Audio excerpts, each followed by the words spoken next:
Today, I was able to play Clove for the first time. And let me just say, Riot broke Valorant with this new agent. You're dying. I'm close, nice, okay. I'm blind. Spike planted. Grounded. Enemy A. Have one of these. Okay. Elbow bitch. Blocking sight. Back like I never left. There. On my side, right back side. One enemy remaining. Elbow. Nice. So I want to show you guys how to properly play Clove so you can have some fun in your games.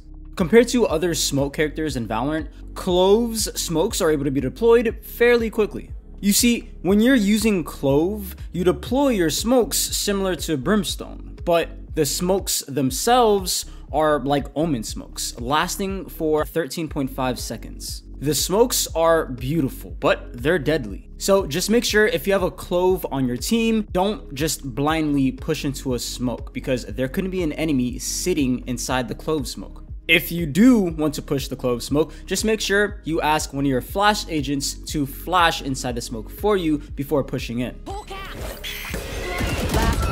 Also, the distance from where you are able to deploy your smokes from is very similar to Brimstone.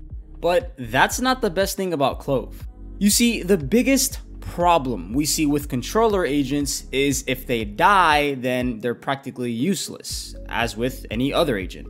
But with Clove, Riot decided to mix things up a little. If you die as Clove, you can still deploy smokes for your teammates even when you're dead. Dead or alive, there's pretty much no difference between using Clove's smokes. Another thing that makes Clove better than any other controller agent is that Clove's smokes regenerate every 30 seconds, whether you're dead or alive. Just keep this in mind whenever you're playing Clove. Stick to the side that your team is planning on executing, so that way you have your smokes for your team even when you're dead. It's not a good idea to lurk with Clove because then you'll be out of the range to have impact to help your team once you're dead. With that being said, I want to move on to Clove's next ability, which is called Metal. You see, Clove's Metal ability is basically a huge decay grenade. The only downside is it doesn't explode immediately. There's a buffer time before it explodes when making contact from the ground, but the amazing thing about Clove's Metal ability is that if an enemy is caught within the bubble, that enemy is decayed by 90 health.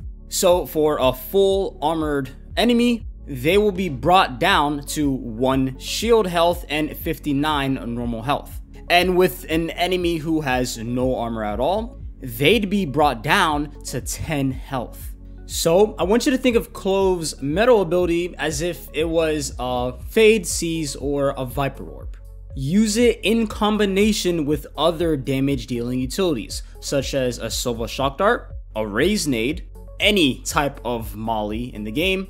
Now, sooner than later, we're gonna start hearing people say, oh, Clove is just a fragger controller, and they won't be wrong. You see, on top of all the other OP abilities that Clove is able to perform, we are able to self-heal with Clove, similar to how Reyna heals. But there's a difference. Clove's self-healing ability is way better than Reyna's. And the reason for this is because when you're healing with Reyna, you need to maintain that line. No obstacle can break that healing line. And that healing line can point out your exact location, allowing the enemies to pre-fire you or spray you through a smoke.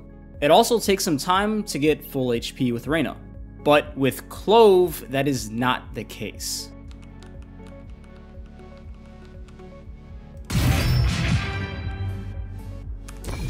Refreshing. Now, obviously, the health doesn't last forever. There is a timer, similar to Reyna, but the fact that you instantly get brought up to 150 HP is pretty overpowered.